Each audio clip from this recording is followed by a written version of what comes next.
Magandang hapon mga kapanalig. Welcome sa programang Usapang KKK. Kalusugan, kagalingan, at kagandahan. Ako po si Ivy at kasama natin si Dr. Irene Lim. Para po sa inyong mga katanungan, maaari po kayong mag-text sa 0922-875-2899,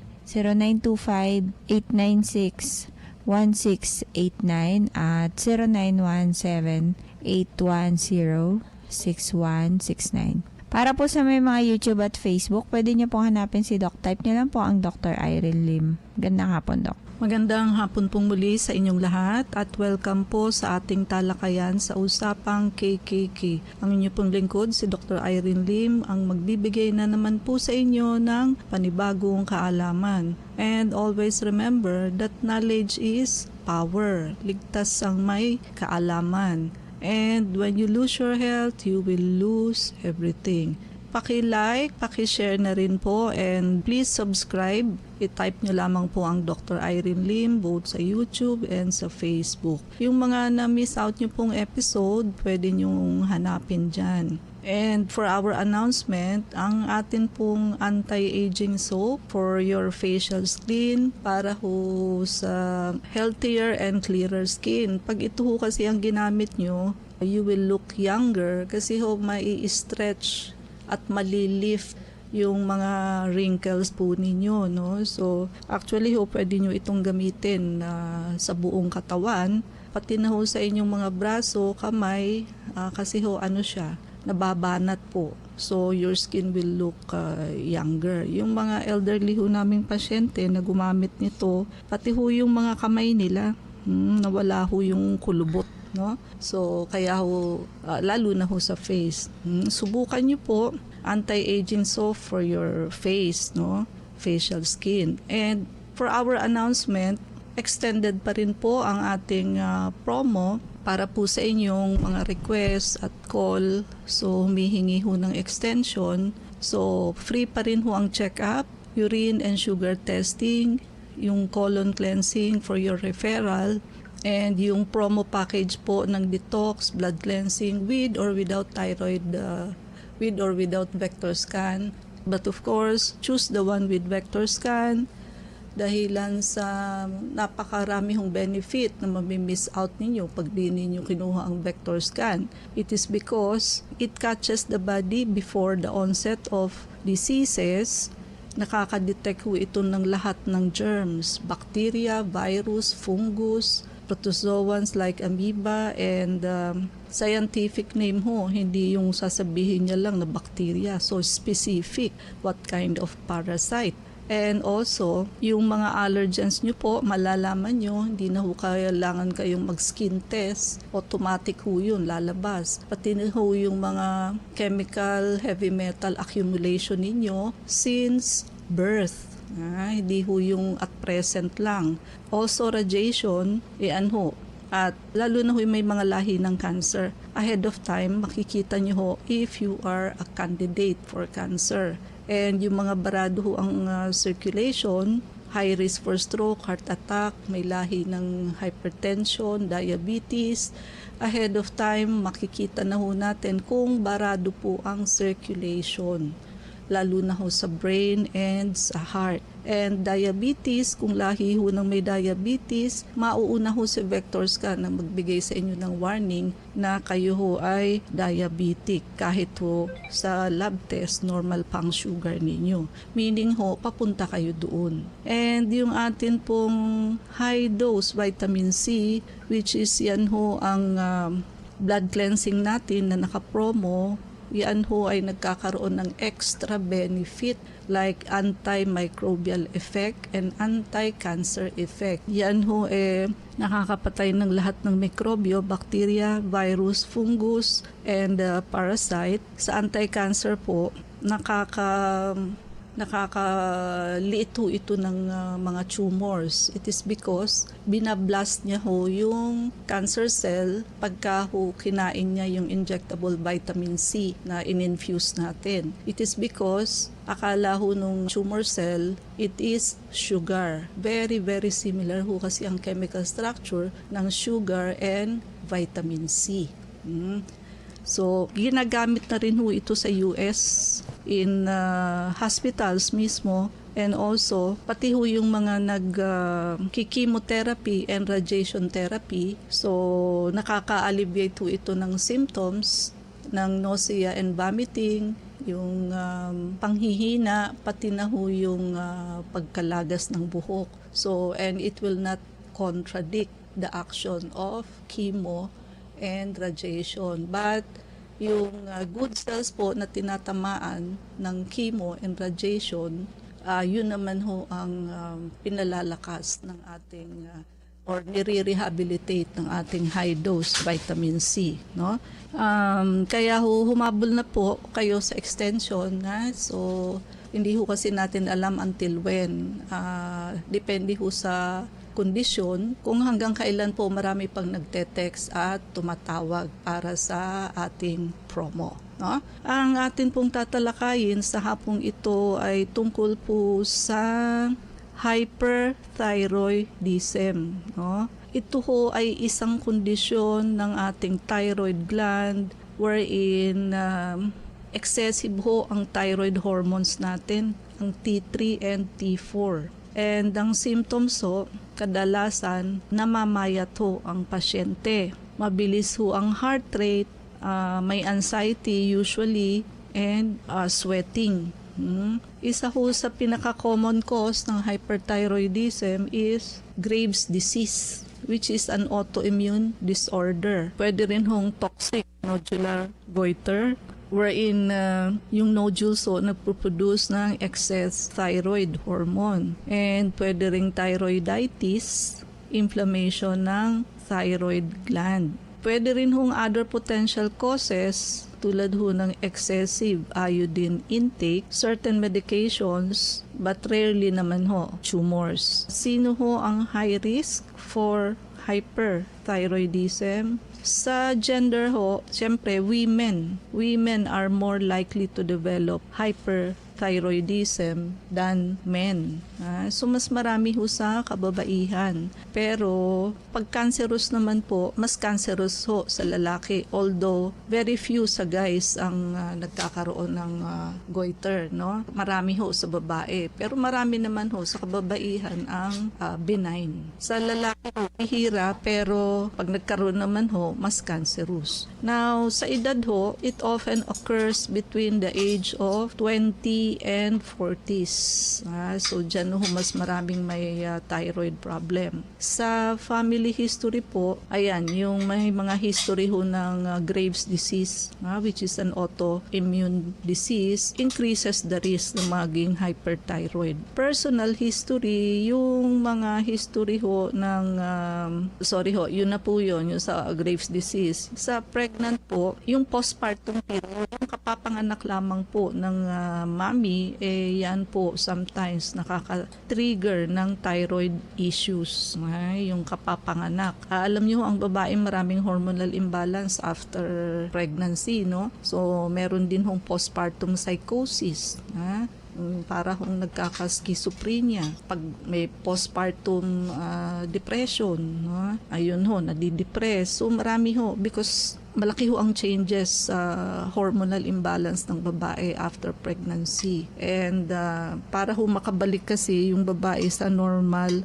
hormonal balance, no? Yung mga may excessive ho ang iodine, whether from diet or medication, ayan, can also be a risk for hyperthyroidism. So, hindi ho pwedeng sobra-sobra ang iodine, no? And yung mga naninigarilyo po, mas high risk po yan na maging hyperthyroid, no? Symptoms, ano bang makikita sa symptoms? Siyempre ho, weight loss. Kung ang hypothyroid ho ay tumataba kahit konti ang kainin, ang hyperthyroid naman po namamayat kahit na ho malakas ang appetite. So kahit ho kumain ng pagkarami-rami yan, hindi ho tumataba. Kasi ho, mabilis nga ho ang metabolism. So lahat ho mabilis. Kaya hindi ho tumataba kahit na gaano karami ang kainin yan. And mayat maya ho gutom. Kakakain lang ho, wala na. Tunaw na naman yung kinain kinain. So lahat ho ng function sa katawan mabilis. So pati ho heart rate, kadalasan ho ang hyperthyroid may palpitation and rapid ang heartbeat. Kaya ho naalala ko na naman, pero naikwento ko na ito sa inyo. Nagkaroon ho kami ng pasyente dati na for operation ho. Ngayon ayaw magpa-opera, nag-second opinion sa amin. Gustong operahan ho sa puso kasi nga ho yung kanyang heart rate napakabilis. Ayun nga ho, aayusin yung valve ng puso kasi medyo parang nauuwi na ho siya sa heart failure. Ngayon, nung chinek ko ho yung mga laboratory test, siguro ho na overlook ng attending doctor na matignan ho yung kanyang thyroid result. Napakataas ho nung FT3 and FT4 ng pasyente. So therefore, ang nagpapabilis ho ng heart rate ng pasyente ay yung hyperthyroidism. So kahit ho hypothyroidism yan, pwede ho yang sumira ng puso kasi bibilis nga ho ang heartbeat at pwede ho yang mauwi sa heart failure. Actually, being a cardiologist, pagka ho mabilis na heart rate, dapat din hong i-rule out ang hyperthyroidism. It is not because you are a cardio, sa puso ka lang. Tulad ho ng thyroid problem, which is sa endocrinologist yan, but kailangan ho i-check. So ayun ho, sawa ng Diyos, di na-operahan ng pasyente nung kinorek namin yung hyperthyroidism niya. Hindi na ho ma-operahan ng pasyente. Same thing with hypothyroidism. Pagka ho depressed ang pasyente, as a psychiatrist, you also need to rule out kung hypothyroid ang pasyente. Kahit to anong bigay nyo ng antidepressant dyan, hindi nyo yan makokorek kung hindi nyo makikita na ang underlying cause is hypothyroidism. So kahit na ho, ang hypothyroidism pang endocrinologist din. No? So in short, pwede hong ikasira, ikakos ng heart failure ang pagkakaroon ng hyperthyroidism. Ayan, nervyoso ho, nervousness and anxiety, feeling jittery or overly anxious. Yun ho bang pag may pumutok, nagugulat, magugulatin, ayan, sign ho yan ng hyperthyroidism. And also may tremor ho ang kamay nito. So pag arms forward nyo ho yan, hindi ho yan nakaka-steady. So shaky ho, shaky ang mga kamay at fingers. Sign din ho yan ng hyperthyroidism, tremor, fatigue. Paradoxically, some people may feel tired or weak. So isa rin ho yan. Kasi nga ho, overwork ho lahat ng body parts because of mataas ho mabilis ho masyado ang metabolism. Sweating, ayan, lagi hong mamasa-masa ang kamay at paa. Kasi ho, excessive sweating. So ang may excessive sweating ho, ayan, sinyalis din po yan. No? And heat intolerance. Sabihin ho, ayun. And mahirap matulog ho. May difficulty of sleeping. Insomnia or difficulty staying asleep. Hirap hong matulog yan. Kasi nga ho, hyperactive. There are also changes in menstrual pattern. Nakaka-affect ho yan sa monthly period ng babae. Pagka ho irregular ang menstrual cycle ng babae, kailangan din pong i-check if the patient is hyperthyroid. Kasi ganun din po, kahit ano hong ayos ng OB, ng hormonal imbalance ng babae, kailangan ho i-check ang thyroid hormones. Kasi hindi ho yan makokorek kung may thyroid imbalance ho ang pasyente. Enlarged thyroid gland. So, syempre ho, mas may tendency maging hyperthyroid yung may mga palpable swelling sa neck, yung may bukol po. Hindi ho kasi lahat ng may goiter may bukol. Kaya nga meron tayong diffuse or nodular. Sabihin ho ng diffuse, walang bukol. Or nodular, may bukol. No? Pwede rin hong euthyroid, normal lang thyroid hormone, pero may bukol. Meron naman din hong hyperthyroid and hypothyroid pero diffuse, wala hong bukol. No? Ganun nyo ho i-classify. May bukol o wala, diffuse or nodular, hyperthyroid ba o hypothyroid. Or meron din hong pasyente, euthyroid, ibig sabihin normal lang ho ang T3, T4 pero may bukol naman. Additional symptoms po, muscle weakness, especially sa upper arm and thigh. Increased bowel movement, diarrhea, or mas frequent ho ang stool. Why? Kasi nga ho, hyper, pati ho ang metabolism ng bowel movement affected po. Changes in vision, so nagdo-double vision ho or exophthalmos, lumuluwa ho yung mata. And ang problema ho dyan, nakakita na ho ba kayo ng may exophthalmos? Talaga hong hindi magandang tignan kasi talagang nakabulge yung eyes. And ang masakit po doon, kung napabayaan, later walaan na ho siyang hyperthyroidism, pero yung bulging ho ng eyes or exophthalmos, hindi na ho yan nakokorek. So makorek mo man kung naluwa na ho yung mata mo, kawawa naman ho ang pasyente, kaya kailangan na ooperahan yan. And brittle ang nails. So, yung nails may break more easily. Thinning hair, numinipis ho ang buhok. Fine yung hair, parang numinipis yung strand ng hair, and brittle. Skin changes, so warm, moist skin, and yun na nga, increase ang tendency to sweating. Baliktad ho, ang hypothyroid naman ho, malamig.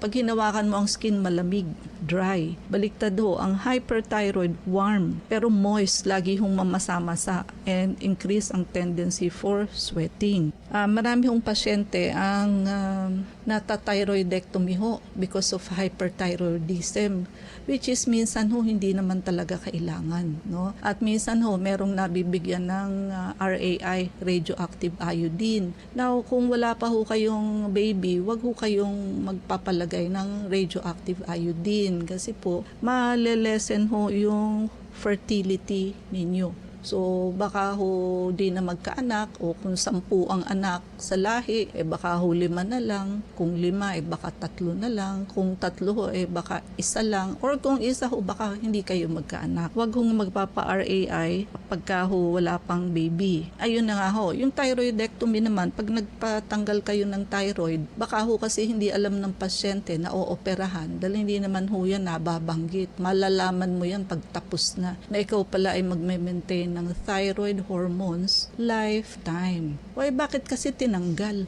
Para mawalan ka ng thyroid, dapat ho i-control na lang. Marami na ho kaming napagaling na hyperthyroid patient, no? May doktor ho kasing endo na pag dumaan ho doon sa doktor na yun, talaga hong wala hong hindi na operahan. No, talaga hong nata-thyroidectomy or nara-radiation, no? So, syempre ho, secret kung sino yan, but matanda na hong doktor yan. Hindi ko sasabihin ng ospital, sinabi ko ang ospital, alam na ho ng tao yun, no? Kahong pasyenteng hindi dumaan sa kanya na radioactive or na thyroidectomy. So, kung ayaw niyo hong maoperahan, wag po kayo doon, no? Sa amin ho, walang opera, but we can correct your thyroid hormone. Lalo na ho ang hyperthyroid. Ang hyperthyroid ho kasi ang naooperahan. Ang hypo, hindi po. Kasi nga ho, tinatanggal yung thyroid kasi nga hindi na makontrol yung palpitation ng pasyente. Masisira nga po ang puso. So, kaya ho nating i-correct yan. And, ayun po, no? So, sa clinic po, siyempre ho, ang number 1 na dapat yung gawin, lalo na kung may mga lahi kayo ng goiter. Siyempre ho, magpa-vector scan kayo kasi ahead of time, nakikita na ho ng vector scan yan. Wala pa kayong goiter. Nagsasabi na ho ang vector scan na may goiter kayo. Hyperthyroid, hypothyroid, diffuse or nodular. Kaya ho minsan, normal pa ang FT3, FT4 ng pasyente. Si vector scan ho, nagsasabi na may goiter ang pasyente. So meaning, candidate. Kung normal pa ang blood test ninyo, nakita na yun ng vector scan, kailangan na hong mag-ingat kasi papunta na rin ang pasyente. Kasi minsan, sa genes din ho talaga, lahi-lahi po. Pag lahi ng may goiter, medyo namamana po yan, no? And of course, pag alam na hong merong ganyan sa vector, kasunod ho is detoxification and blood cleansing program. Bakit po? Yan ho kasing 2 procedure na yun, ang basic na dapat ginagawa sa katawan. Blood cleansing, inaayos ho yung circulation na maka-flow yung dugo natin 7 times in an hour. And yung detoxification program naman naman ho, yung basic organs, colon, liver, gallbladder, kidney. So yan hong dalawang filtering machine, and yung basurahan ho natin sa katawan, which is the colon, kailangan ho laging malinis yan para ma-maintain ang normal function. Pagka ho yung dalawang salaan marumi, hindi ho tayo magno-normal. Plus kung yung colon ho natin marumi, which is the garbage organ po natin, ay hindi rin ho tayo makakaproduce ng healthy body. So kaya ho, laging detox and blood cleansing program. Because pag hindi nyo ho ginawa ang basic na dalawang procedure na yan, ang treatment nyo ho habang buhay is band-aid treatment. So tapal-tapal lang ho, but never addressing the root cause. So Ivy? Para po dun sa mga nais magtanong, mag-text po kayo sa 0922-875-2899. Usapang KKK with Dr. Irene Lim. Prevention is better than cure. Yan ang pag-uusapan natin dito sa programang Usapang KKK with Dr. Irene Lim. Solusyonan natin ang inyong problemang pangkalusugan dito sa programang Usapang KKK with Dr. Irene Lim. Ako ang inyong kapanalig, Dr. Irene Lim. Pag-uusapan natin ang makabago at natural na pamamaraan tungo sa pagkakaroon ng malusog na pangangatawan dito sa programang Usapang KKK with Dr. Irene Lim. Usapang KKK with Dr. Irene Lim. Welcome po muli sa Usapang KKK. Ako po si Ivy at kasama pa rin natin si Dr. Irene Lim. Doktor ng ni 5737. Ano po ba ang bawal kainin sa may ulcer? Tapos po yung hindi pwedeng kainin. Yung inumin na bawal din. Ang gatas, ano yun? Pwede po bang uminom ng gatas sa may ulcer? Sana po malaman ko ang bawal o hindi. Ayun, yun lang. Okay, so Bawal nga ba ang gatas sa may ulcer?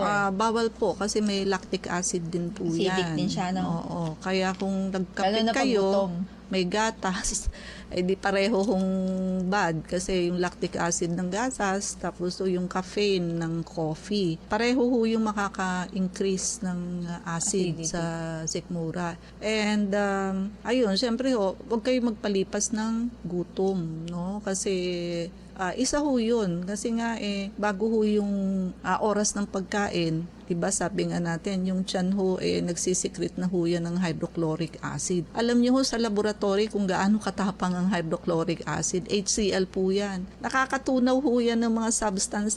So ganyan ho kalakas ang acid natin sa tiyan. Mas malakas pa ho sa suka ang hydrochloric acid. Kasi masusugat yung balat mo, di ba? Yes. So, ganyan ho ang acid natin sa tiyan. Kaya, pagka ho, nag-secrete na siya ng hydrochloric acid, tapos wala ho tayong pagkain na nilagay, edi wala ho siyang tutunawin. O, nandun lang ho siya sa stomach, mai-irritate niya ho.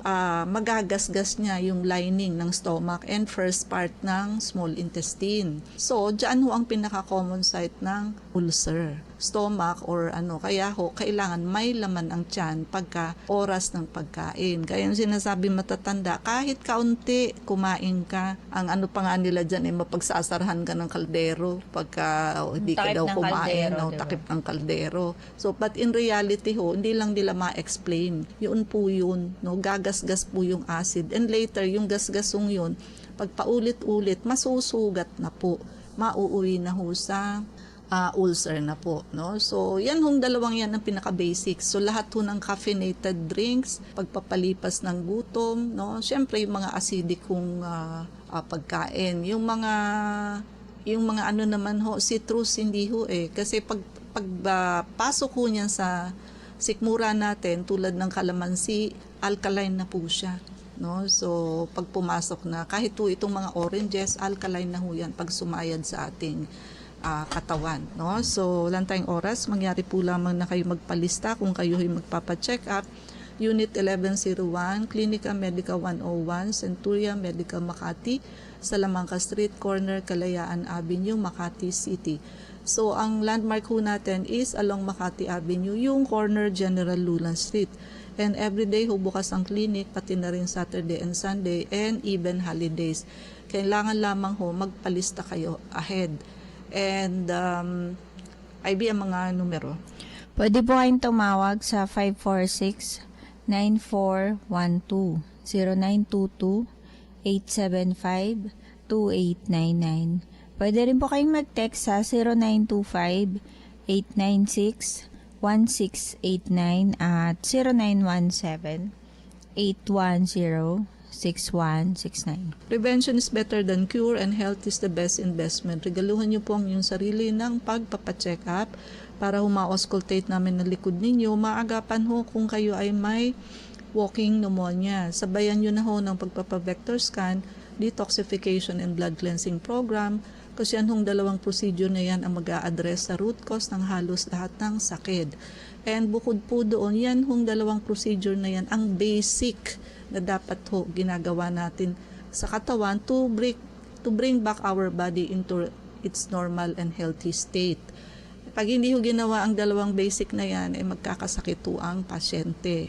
And samantalahin ho na open pa ho ang ating extension sa promo, so free pa rin ho ang check-up, free urine and sugar testing, free colon cleansing for your referral, and yung promo package ho natin, malaki ang madi-discount nyo sa detox, blood cleansing with or without vector scan, pati ho yung high dose vitamin C natin, naka-promo po yan, discounted ngayon, and ayun po, transferable ho ito, and wala hong expiration kahit na prepaid nyo na po, kahit matagal nyo pa po gamitin yan, no? So, paki-like, share, and subscribe po. Type nyo lamang ang Dr. Irene Lim, both sa Facebook and sa YouTube. IB?